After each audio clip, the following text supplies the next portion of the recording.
having Professor Weina Wang from CMU to give us a CST seminar. Weina is an associate professor in the computer science department. Her research lies in the broad area of applied probability with a focus on decision-making in large stochastic systems. She graduated from Arizona State in 2016. Then did 2-year postdoc at Illinois and Arizona State, and after that she joined CMU. She has won numerous awards, including the Best Thesis Award in Arizona, and also received the Outstanding Student Paper Award at Sigmatrix 2016, Best Paper Award at Mobihawk 2022, and the Career Award in 2022, and the Sigmatrix Rising Star Research Award in 2023. Today, she's going to talk about recent advances in average reward restless bandits. That's welcome. Thank you. Thank you for the introduction, Lei. Thank you for inviting me, and thank you all for coming to my talk. So yeah, like Lei said, today I would like to talk to you about recent advances in restless bandits. So this is based on several papers we wrote in the past 2 years or so. And I'm really happy to report our progress because I'm pretty excited about the results. We basically came up with a new policy design methodology that addresses a long-standing challenge in this field. Okay, so this is joint work with my PhD student Igor and our collaborators Xiaoming and Yudong from UW Medicine. Okay, so let me get started. Sorry, I used to work. Let me see. Maybe I need to click the OK here. Then it should work. Oh no. Yeah, maybe let me see. Sorry, just give me a second. If I click on it, works. Okay. Somehow now it works. And let me hide this again just quickly.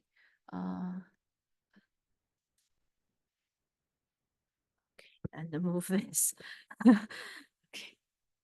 Oh, then they stopped working. Okay, I guess I have to have that control panel there. Oh, now it works. Okay, so here's the outline of the talk. I'm going to first give you an overview of the problem setting and our results and some results in the literature too. And then I'm going to get into our policy design. And then at the end, I'll talk about a little bit about our proof method. Okay. So let me get started. So the problem we consider is called the restless bandit problem. However, you might be more familiar with the stochastic multi-armed bandit problem. So here I just want to make it clear that those two problems are different. So in multi-armed bandit problem, you have a lot of arms, and then each arm, when you pull it, it will give you a reward. And you don't know the expectation of that. So you want to try different arms, learn the distribution, and try to pull the best arm in the long run. So however, for the restless bandit problem, at least in the original form, this was proposed by Whittle in 1988. The setting is like this. You also have n arms. So each arm here is a Markov decision process on its own. So it has state, okay? And it has transition probabilities. And those parameters, those transition probabilities reward, those are all known. So this is not a learning problem, but rather a decision-making problem. So every time step, your decision is which arms should I pull? And usually you're allowed to pull a fraction of the arms, okay? So this problem has a lot of applications. Many people have worked on this problem before. It has been used in scheduling wireless networks, or job scheduling when jobs have structures, or in healthcare when in public healthcare when you want to call on the clients and give them information. So many problems can be formulated as a restless bandit problem. Okay, so let me tell you more about the specifics of this model. So like I said, each arm itself is a Markov decision process. So it has a state, space, S, action, and the transition probability and reward. So the state space here is a finite state space. Let's assume it's finite. And then the action space here is binary. So you either pull the arm, which is the same as activate the arm. So activate the arm, pulling the arm, they're the same thing. I'm going to use the words interchangeably. So, or like here, you can decide to not pull the arm. Okay, binary action for everyone. And then like here, under different actions, you have different sets of transition probabilities. So it's called restless because even if you don't pull the arm could still have a state transition. Okay, so it's restless. And this is in comparison with the restful bandit. Like that's an earlier model. Okay, and you have a reward function. That's the reward for each arm is a function of the state and action. And then like now like you want to optimize, maximize your reward, which is the total reward from all the arms. And you are subject to this constraint that you can only pull a fraction of arms every time step. Alpha is a fraction b, so alpha is the number between 0 and 1. Okay. And then like so here we want to design a policy which looks at the states of the arms and decide which arms to pull to maximize the long-term average total reward from all the arms. That's our goal. Okay. So to make this more memorable, like to kind of think about this, keep this in your head, you can think of an example where you are managing like n projects. Okay. And each project is being worked on by a team that's under your management. Okay. And then like the state of the arm is like the project status. And then every day you need to decide which teams you want to meet with. You cannot meet with them all. So you need to decide like only like a fraction of the teams to meet with. Okay. So and then like you need to decide. So here like it's interesting that sometimes the meeting action may not be better than the non-meeting action. Okay, depending on the reward function. Okay. So yeah, so this is make it easier to kind of remember the model. Okay, so okay, so this problem, it is like overall, like you put all the arms together, it is a Markov decision process, like a big Markov decision process, and we can kind of just write down our objective. This is the usual thing. We call this the n-armed MDP because it has n arms. So we have reward of the current state of arm I, current action of arm I, with sum over all the arms. And here we normalize it by the number of arms here. So this is reward per arm. And then we take a time average. Okay. So this is our objective. And like I said, we have a hard constraint saying you can only pull alpha n arms every time step. Okay. However, if you directly solve this MDP, it's like obviously hard to solve because your state space, action space, they are n-dimensional. And when n is large, it's a high-dimensional state space, action space. So you cannot use the off-the-shelf algorithms to do it. Okay. So then like a refined goal here is to efficiently compute a policy to be asymptotically optimal. So by that, I mean like if you look at the optimal reward under the optimal policy and the reward under your policy pi, this gap, let's call it optimality gap. And we want the optimality gap to diminish as the number of arms goes to infinity. Okay, so it's almost optimal. Okay, so any questions so far with the setting? Okay, cool. So yeah, so this is our goal right now. And so this large, like many arm asymptotic regime, it was originally proposed by Whittle himself. And Whittle has this famous policy called the Whittle index policy, and he conjectured that policy to be asymptotically optimal. So later on, it was proved by Weber and Weiss that Whittle index policy is indeed asymptotically optimal under some conditions. So the condition here, one is indexable. I'm not going into that, but that's something you need to be able to actually compute the Whittle index. And then there's another assumption here that's called a global attractor property. Okay, so I'm going to explain that a little bit later. Okay, so here we have that, and then like another in another paper, Verloop generalized Whittle index policy to a class of policies called LP priority. And now like you don't need the indexability of the problem, but for those policies to be asymptotically optimal, you also need the global attractor property. Okay. And then like later on, there are two very interesting papers by Gas, Gaozhuan, Yan. Chen Yan is right there. So they actually prove that this optimality gap is actually pretty small for those policies, exponentially small. So this is a super interesting result.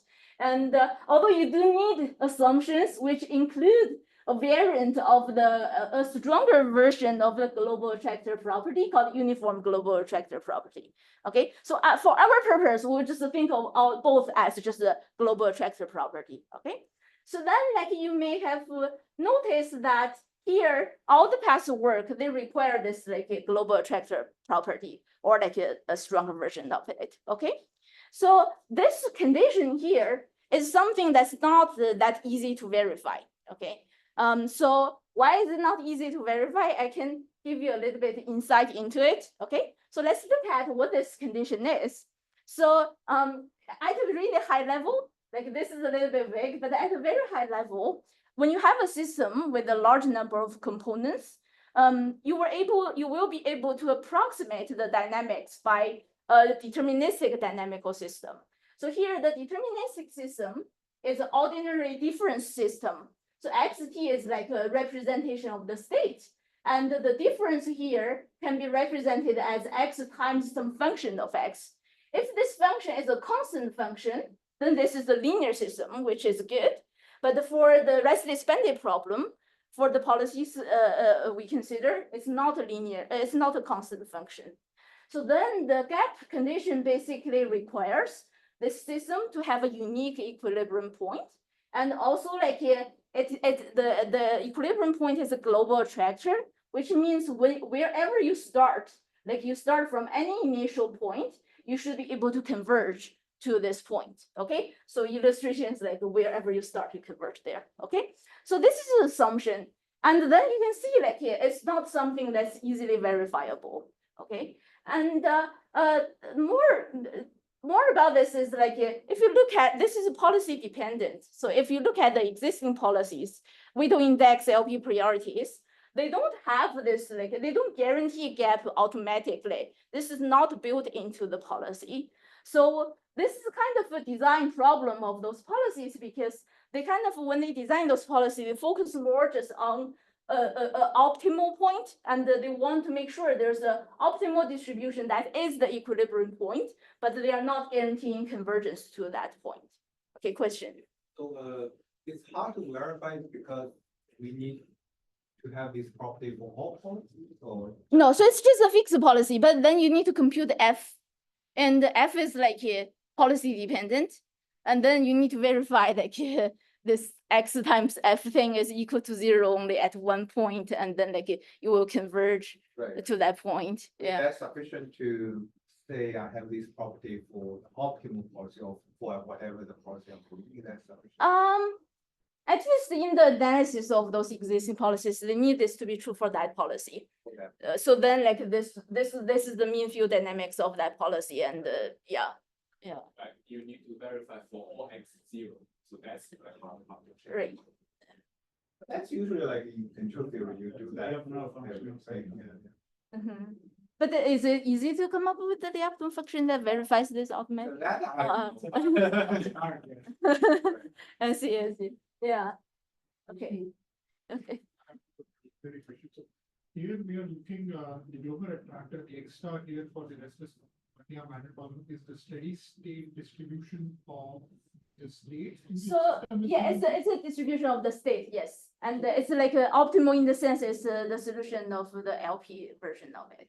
Yeah, I'll get to the LP in a minute. No. Okay. I'm just trying to understand when you say that. Okay, so the system starts with an arbitrary state distribution, full arms, and then X star is the terminal. I'll tell you what X star is, okay, in a minute, okay. So, but conceptually, it's some optimal state distribution, okay. I'll tell you what it is, okay. And you need the global attractor for the difference equation or the. Yeah, for the difference equation, right? Yeah.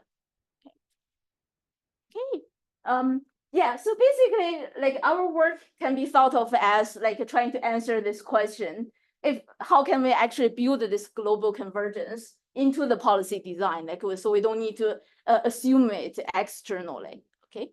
So another thing like we may want to look into is like this gap condition. Like how often does it fail, right? If it rarely fails, maybe okay, it's okay, like we just bet on it, okay? So however, this question itself is a little bit ill-posed because the notion of openness, it depends on how you measure it, right? So here I'm going to just show you one scenario where those cases where gap fails is not that hard to come by, okay? So here's a set of experiments we did.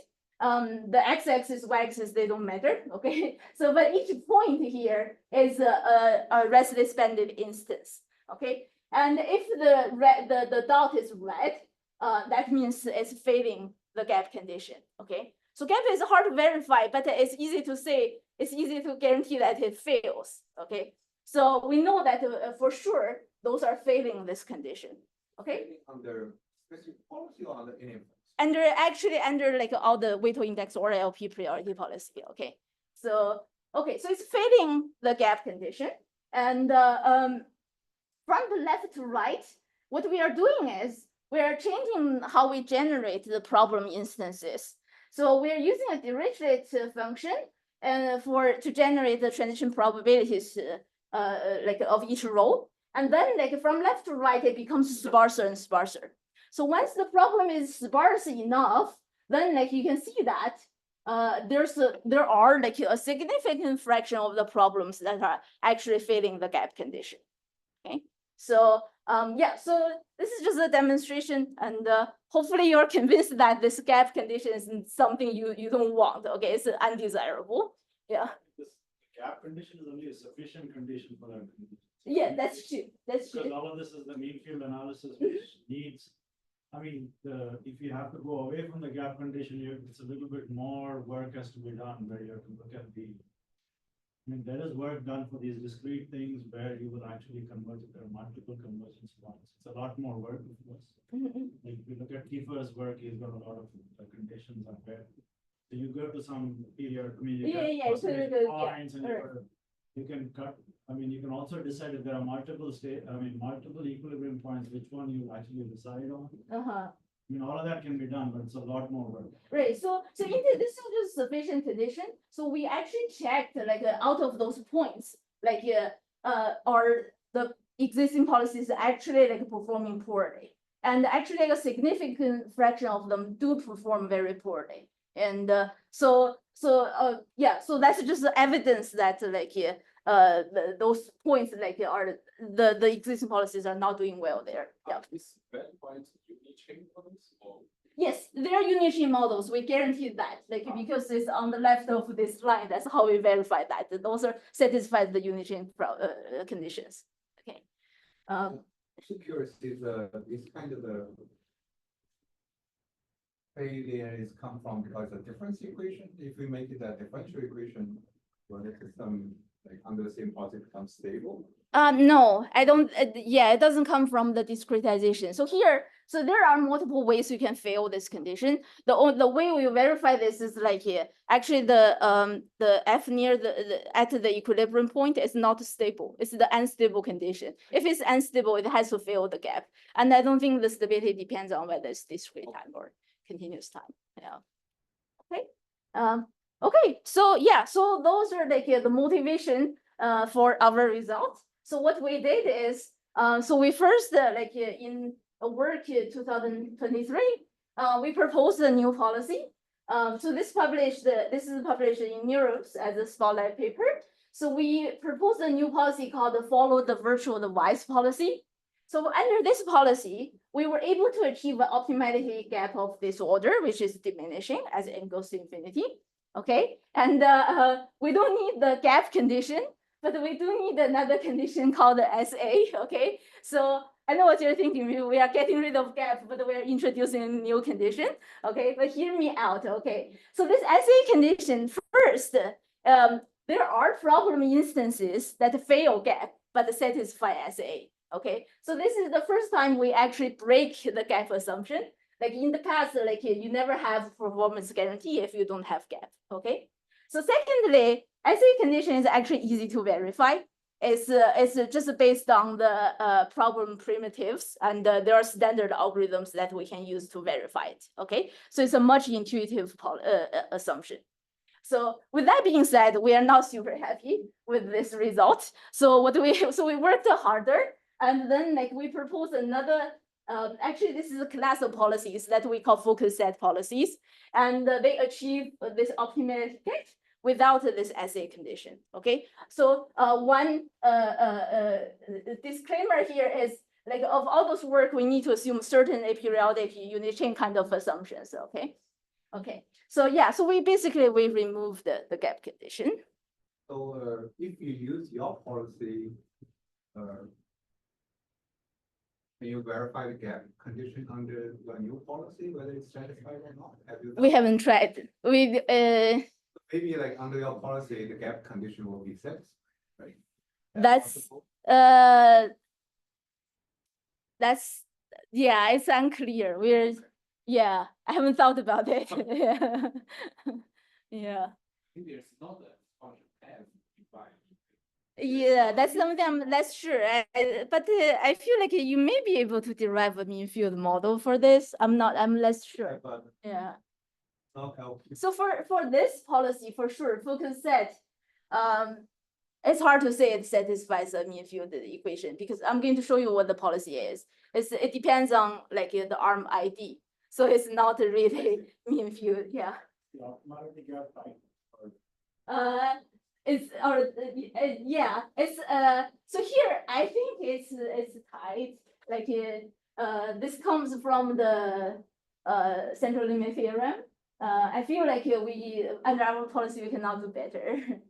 Yeah, but I think it was sense, right? Because over if you have infinite computation, you can always get the best policy. So that Right, I think it's like under our policy, is it like it really? Yeah, under this policy is this characterization tight. Yeah.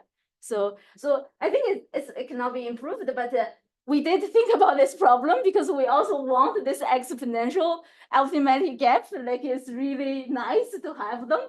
So we do have another policy, two set policy that's designed based on the focus set policy. Okay, it has basically the focus set policy as a subroutine. And we were able to get to this like exponential optimality gap. I think my pointer is dying, okay? So it has this exponential optimality gap and under some conditions. So those conditions, again, those are actually easy to verify conditions. Those are the local part of gap. So this is strictly weaker than gap. It doesn't have the global requirement, only like those are kind of, you can verify them easily, okay? Okay, so yeah, but today I think I'm going to, another thing is like I said, we all assume this kind of conditions, but in the recent paper of Chen Yan and there's another paper by other authors, they try to work on to relaxing the unit chain assumption, okay? So today I'm going to focus on this work because this contains our key ideas, okay? Okay, so before I tell you our policy design, I'm going to need to do two things. So first, we need to talk about this so-called what we refer to as a single-armed MDP. Okay, this is the basis for all the policy designs, basically. So what we do here is for the n-armed problem, we have this hard constraint, right? So we are going to do a single-armed problem. So this is based on a single arm. So we want to maximize the reward. And then the constraint here is just saying for this arm, we need to pull it for alpha fraction of the time, okay? So if you think about it, this is a relaxation of the hard constraint, okay? So then like, it needs some proof, but believe me, this is a relaxation, okay? So then if you solve this, this is efficiently solvable through a linear program. And if you solve this, you have you can extract a policy from the LP, and also like the LP solution here, it will give you a state distribution. So I'm answering your question. So the X star is the state distribution you get from this LP, and you can also extract a policy from that like a state action frequency. Okay. So you get the so-called optimal single-armed policy. And you can show that, like, if you use this policy for this single-armed problem, the value you get is the upper bound for the original problem for all n, okay? And then so later on, when I talk about upper bound on the optimality gap, I'm actually talking about like this quantity. This is the upper bound on the original optimality gap, but we will try to upper bound this quantity. Okay. Okay. So then next, I want to tell you a little bit how the existing policies work, like LP, priority, Whittle index, those kind of policies. So just give you an intuitive sense. So those policies need to give a priority order on all the states. So for example, if the order is like this, 1 is higher than 2, higher than 3, and so on, then what you do is in this n-armed system, in this example, take this example, 8 arms, budget is half, so you can pull 4 arms, okay? So then like you first pull arms with the highest priority. So state 1 is the highest priority, you pull those arms, okay? And then you go to the next priority and so on. So next priority is 2, but you have 2 2s up there. So you can only pick one of them. So you satisfy the budget constraint, okay? So this is how it works in the past, okay? So I'm going to, in contrast, I'm going to tell you our policy design, which is not a priority-based policy, okay? So like I said, this is a class of policies. I'm going to only pick one from the class that we call ID policy, okay? So what we do is the following. So first, we have this optimal single-armed policy pi bar star. And we are going to try to apply this policy to every arm. And once we apply it, we have a so-called ideal action from it, okay? So for example, we have like 4 arms. We get the ideal actions. And the ideal action says active, active, active, passive, okay? You cannot really apply those actions. If our budget constraint is 2, you will be violating it, okay? So what we do is we need to find a way to actually follow it as much as possible. And the way we are doing it here is very simple. So we give each arm an ID. First one ID is 1, second one ID is 2, next one 3, next one 4. Okay, those are their IDs. I'm prioritizing smaller IDs. Basically, this means we are going to first try to make look at the first arm instead of ID 1, highest priority. If this set active, we try to make this active. Next one, we also make it active, follow the ideal action. But then like for the rest of them, we have to set them to be passive because we need to satisfy the budget constraint, okay? So another example, okay? The ideal action may not be the active action. It could be passive. The first arm doesn't want to be pulled. So we need to respect that. So we follow this, we say passive, next one passive. And then for the rest, we have to set them to be active. This is the equality constraint, okay? Okay, so yeah, that's basically how the whole policy works. So it's just a simple type breaking, okay? Any questions on the mechanism?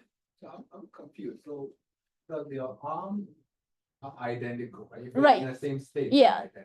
Right, So I can reshuffle my ID every time. yes. So what's the difference between ID-based policy with ID independent policy? So, Shuffle. right, so what we want is something like here, for arm, you kind of need to persistently apply this ideal actions for long enough. So of course, if you shuffle 2 IDs with the same state, it wouldn't matter, it's Yeah. okay. Yeah, but we want to make sure like there is a set of arms where we can persistently apply this optimal like action. And we don't want to say, okay, so if I just randomly pick, then like I'll be applying the optimal action for this subset. Next time, maybe I'm not picking that arm. So it's reverting back to it's forced to take some other action. But the arms are the same, right? So They're the same. So if their states are also the same, they are exchangeable. Right. But if they're not in the same state, then they're not like, yeah, they're not the same, right? Right. Yeah. It's more like state priority instead. Right. So this is just easy way to implement this thing. There are other like we don't really need to do this based on ID. We can do it based on the states. State. And what we want to do is like I'll talk a little bit more about this. Like after I talk about the intuition, it will be clearer. Okay. Okay, so now I'm going to give you some intuition on why this works. Okay, and yeah, this is the result, and I'm going to give you the intuition here. Okay. Still, let's take this example. We have 8 arms. Budget is half. You can pull 4 arms out of 8. Okay.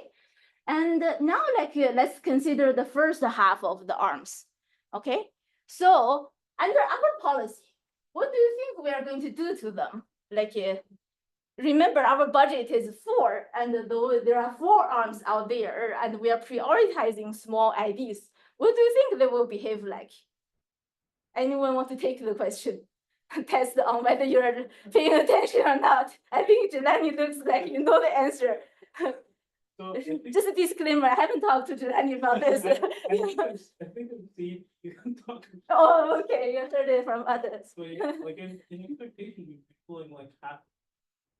In expectation. Now I want to answer that's not in expectation, actually. Exactly the same as. Yeah, they will behave exactly like the single arm. Because like there's no way you're going to use up your budget on either the pulling or the non-pulling action. Okay, the budget is half, so we can do whatever we want to the first 4 arms. They will always be able to follow the ideal action, the ideal policy. Okay, so once you do that, like once they do that, then like for each arm, if it keeps following this ideal policy, we have this unison assumption. So the distribution of that arm, state distribution, will converge to the optimal distribution. And if you look at the empirical distribution across the arms, they will also converge. Okay, so that's that. And we call this a good subset. And once they converge, the good thing is, on average, each arm is going to only use half of the budget. So then on average, there are half n arms, so they're using a quarter n of the budget. And let's pretend that's exact. If that's exact, then like we will have, if we look at the next 1/4 of the arms, they have a budget left over of a quarter of n, right?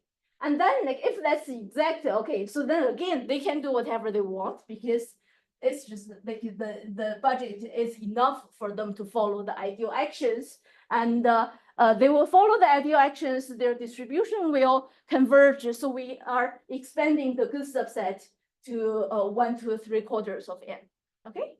And then like we can keep doing this until n minus the big O of square root of n. That comes from the randomness, comes from basically central limit theorem, and we have this optimality gap of square root of n, okay? So going back to Lei's question, so here we don't have to do it based on the ID. What we can do is we can look at the state of all the arms, but what we want to make sure is we'll pick a set of arms whose distribution is already kind of close to the optimal distribution. And so that we can like apply the optimal action, so we can make sure they will follow the ideal actions. If their distribution is too far away from the optimal distribution, they may be constrained by the budget, and you may not be able to apply the ideal actions to them. But I thought if you follow the interchange argument, you just reshuffle the ID is. Yeah, that part, then that would be equivalent to the ID Right, policy. right. Yeah. If you shuffle them based on the state, then it's okay. That's totally fine. Yeah. So I think the main reason I mentioned that is, it seems you can also have a mean field from that. If it's ID independent, state dependent, right? So you should be able to construct a mean field system. That's possible if you, it's but we do prioritize smaller IDs. So yeah. ID you can shift to the more state based. You can reshuffle the Be ID. able to get a mean field. Right, but even if it's state-based, we still like try to, after you shuffle them, you still prioritize like the top set. But you can first call this ID 1, but then hurt it, call it any other number, right? Right, ID is something. yeah, the That- ID is not essential, right. You shuffle the IDs. Right. That's what, that would be what Mhm. you do. Yeah, So the evolution Become will stay. exchangeable and then share mean so field. one thing is like, other thing is like, at least in my mental model, it's not only, because for the mean field thing, it depends on the distribution over all the arms. Right. So here we actually need to maintain a subset of arms where it depends on the distribution of the subset of the arms. I'm not sure if you just really look at all the arms that has enough information, like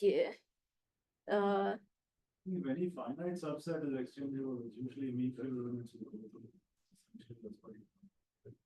yeah, that's possible. Yeah. Define some virtual and low priority set. Yeah, Set yeah. outcomes, it's always switchable. I mean, one Right. thing we could do is essentially just every instant is reshuffle the IDs and that would sort of change it. Yeah, reshuffle the ID, that's okay. But when we prioritize it, we need to prioritize it in a certain way. So yeah, that's part I'm less sure about.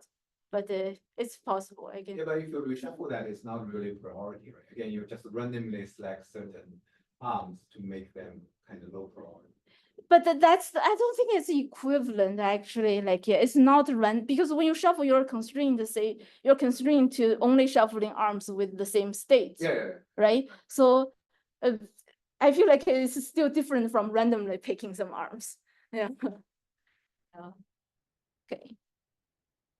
Okay, so this is the intuition, and I don't want to emphasize this, like this might be related to what we are saying. So because I kind of I like to think about our algorithm that like it works in the following way. So if you look at all the arms, because you are constrained by this budget constraint, it's hard to get all of them under control.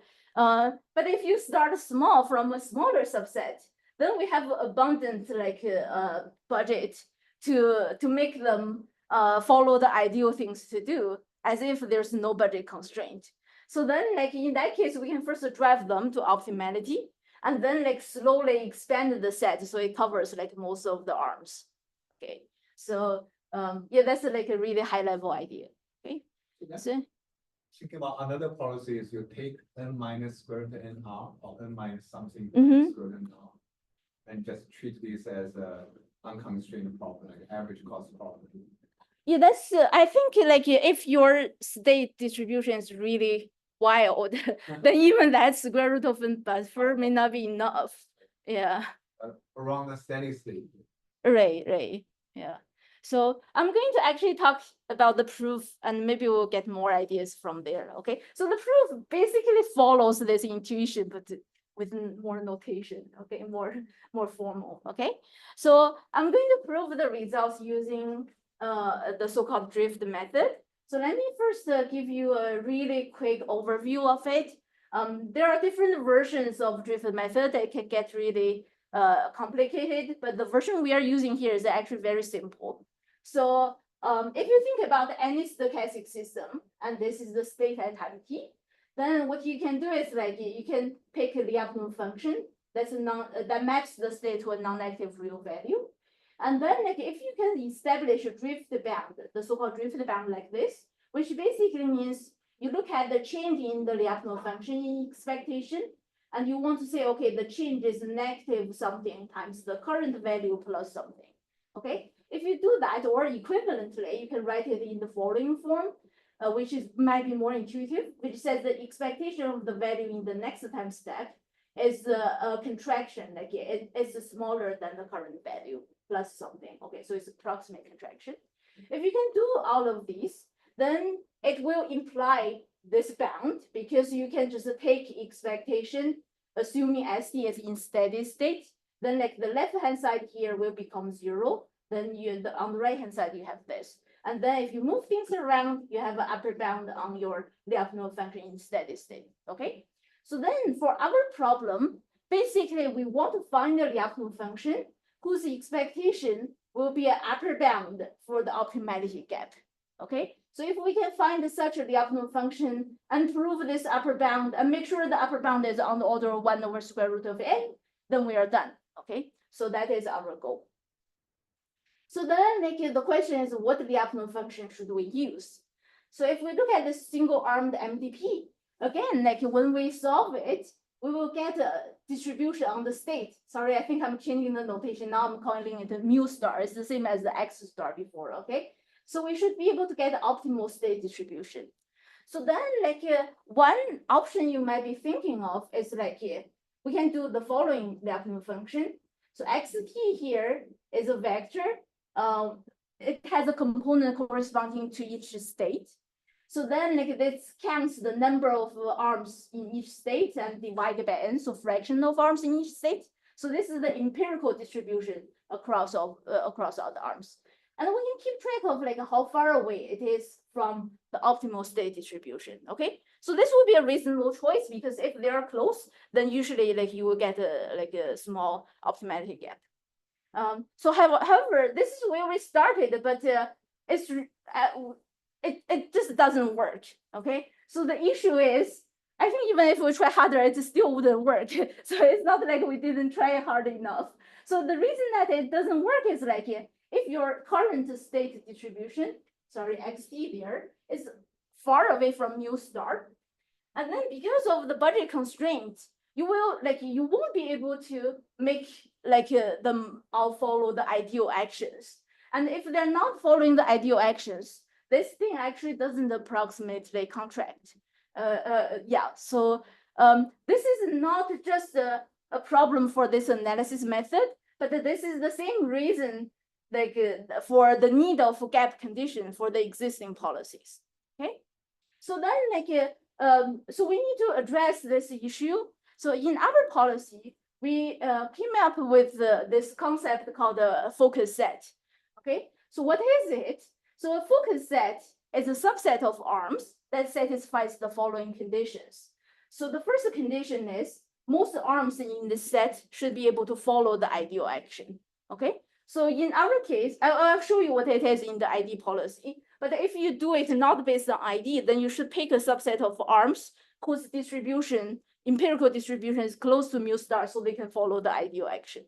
Okay, and then also we need to be able to expand it over time. Okay, so to make this more concrete, under our ID policy, let's see what the focus set is. So I'm going to put the arms on an interval from 0 to 1. Okay, I'm going to redraw it here, 0 to 1. Okay, so now we can draw a curve like this. What this means is it's based on a variable m. Okay, so if m is here, basically what we are doing is we are looking at all the arms on the left of m and look at the empirical distribution of states on those arms, but rescale it by m, so we can properly compare that empirical distribution to this mu star. Okay, so this keeps track of that distance. So on this right point here, this is the Lyapunov function we talked about in the last slide. Okay, so this is the curve. This is one not representation, but this is based on the current state. Okay, and then here there's a little bit of algebra going on. I'm not going to go into it, but believe me, this we kind of, if we draw a line like this with the proper slope, then if we look at the intersection, arms on the left of the intersection should be able to follow the ideal actions. So this is intuitively it passes sanity check, right? If you only look at the top couple of arms, they can always follow the ideal action, right? At the beginning, this is far away from that, and as you move to the right, at some point, you cannot do more. You cannot let more of them follow the ideal actions. Okay, so this is the focus set we have, and then in the next time step, the states change, and then you can draw the curve for the next time step. And if you look at the right end, it sometimes just doesn't approximately contract. Okay. However, if we look at this point, it actually drops. We can prove that basically just because all the arms here are following the ideal actions. So then it gets closer to the optimal distribution. Okay. So this is the key idea here. And then to be able to actually complete this proof, yeah, sorry, I'm just saying this is the formal form of the approximate contraction. Okay, so but this is based on a particular DP. Okay, so to be able to complete this proof, we need to make a proper Lyapunov function. And what it is, I'm going to just show you what it is in the figure. So in this figure, so here, this red curve, it actually is the Lipschitz continuous, so you can prove that. And after this point, this intersection point, we just assume the worst case growth, okay? The growth according to the Lipschitz constant. And then the right end is the value of our Lyapunov function, okay? And then like for the next time step, we get the new focus set. We plot this, and then we get the Lyapunov function value in the next time step. So this way, we were able to actually translate the drop here to the drop to the right end, and so we were able to prove the contraction of the Lyapunov function, and it actually bounced the optimality gap.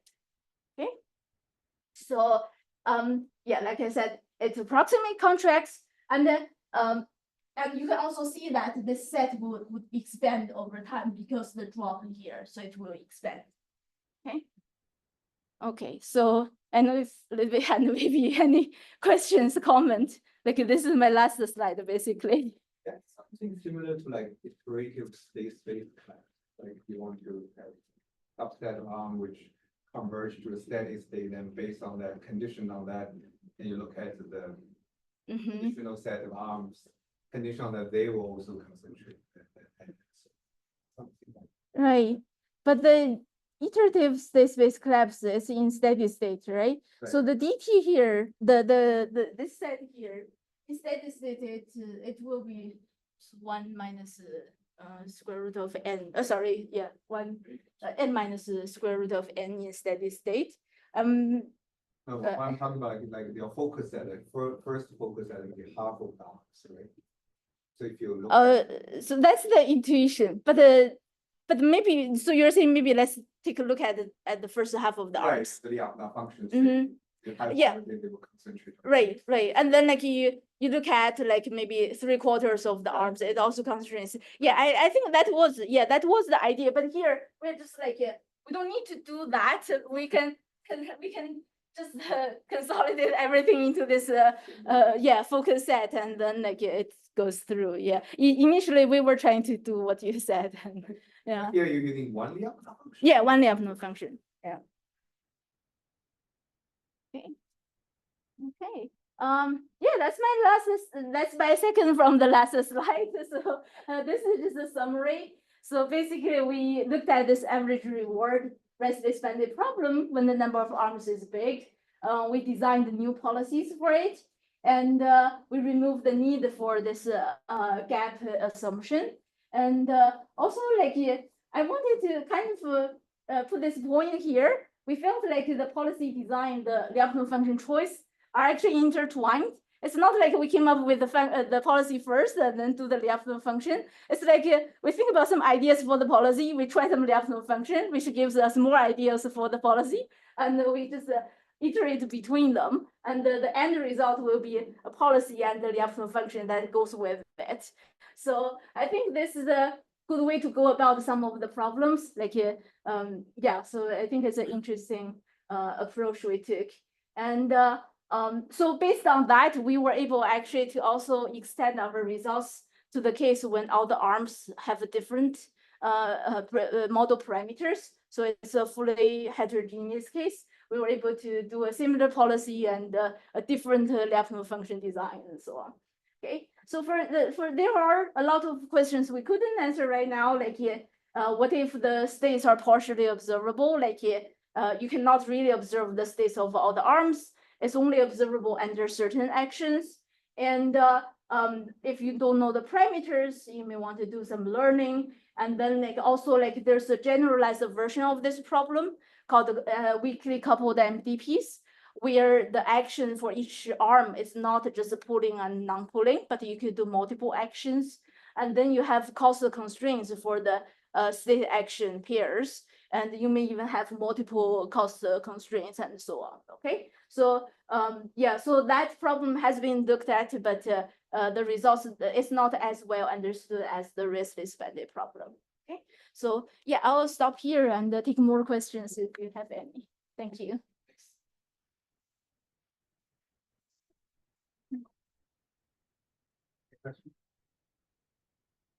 Yeah, well, since you have Lyapunov function, but that means the system will be globally stable because you already have a Lyapunov function. Uh-huh. If you use that Lyapunov function, can you show, How do you mean by stable? like, if you use the Lyapunov function as like the Lyapunov function for your difference equation, Uh-huh. right? Can you show then everything Okay. will converge to that fixed point? I guess in that sense, yes, because it's implied by the result, right? Yeah. So, but then what is the difference equation there? So in general, so our other versions of our algorithm needs to maintain this focus set explicitly. In the ID policy, we don't need to do that. Like we just need to Right, do but things anyway, without you the have to ID. converge. Right. I just don't know how to think of the focus set, like using the states, because you need to pick a subset of the arms which satisfy, whose distribution satisfies certain condition.